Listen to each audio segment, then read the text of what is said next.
day everyone, my name is Bernaldez Micaela L.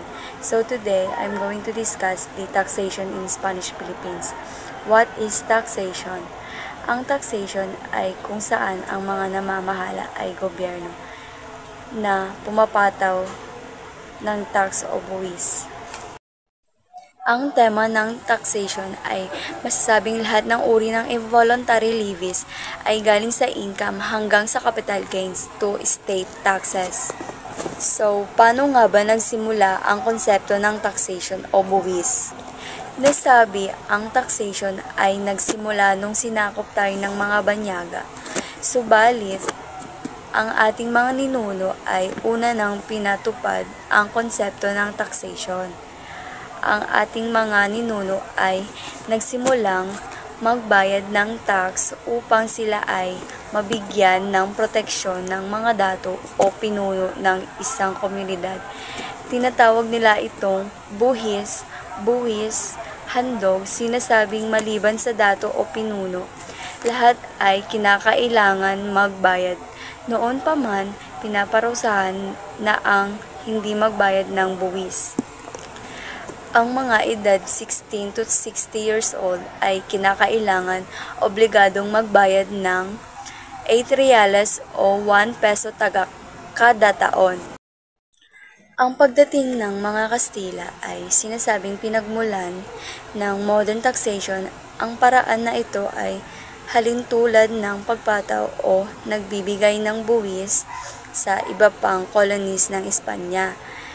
Sa South America, sinasabing ang pagbabayad ng tribute ay kinakailangan sa panahon na iyon ay makakalikom ng pundo upang matustusan o ma-maintain ang pamamahala ng mga kupunan o komunidad tulad na lamang ng pagbabayad ng salaries ng government official at mga expenses ng mga clergy.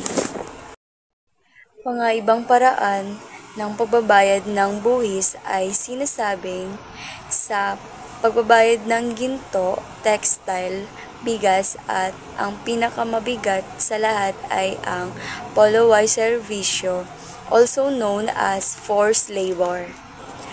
Those are the exempted from the payment of tribute were principals, alcaldes, gobernadors, cabezas de barangay, soldiers, member of the civil guard, government official, and vagrants. The Filipinos who were once satisfied with agricultural production for substance had to increase production to meet the demands of payments, and more expensive agricultural system had to be introduced. Later on, half of the tributes was paid in cash and the rest will produce. This financed the conquest of the Philippines. Payment of tribute was put to stop and was replaced by a full tax collected through the certificate of identification called Cedula Personal in the year 1884. In 1878, two direct taxes were added and imposed on urban incomes. First, urbana, second, industriya. Kumita rin ang gobyerno sa mga monopolyo gaya ng papel, alak, sabong o opyo. Pero ang pinakamalaki ay tabako monopoly. Pinilit ang ilang lugar na magtanim ng tabako at ang gobyerno ang bumili nito. Sa presyong sila ang nagtakda. Dahil dito, lumaki ang kita ng kolonya at hindi na umasa sa subsidy mula Mexico. Kasama rin sa pagbubuwis ang polyway servisyo na sa pilitang paggawa, ang mga lalaking Pilipino ay kailangan magtrabaho ng 40 days per year.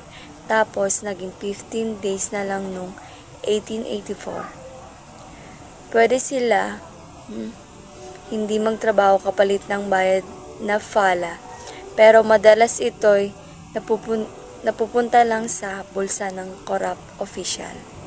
Sa kabuuan, mabigat ang pasanin ng pagbubuhay sa ordinaryong Pilipino.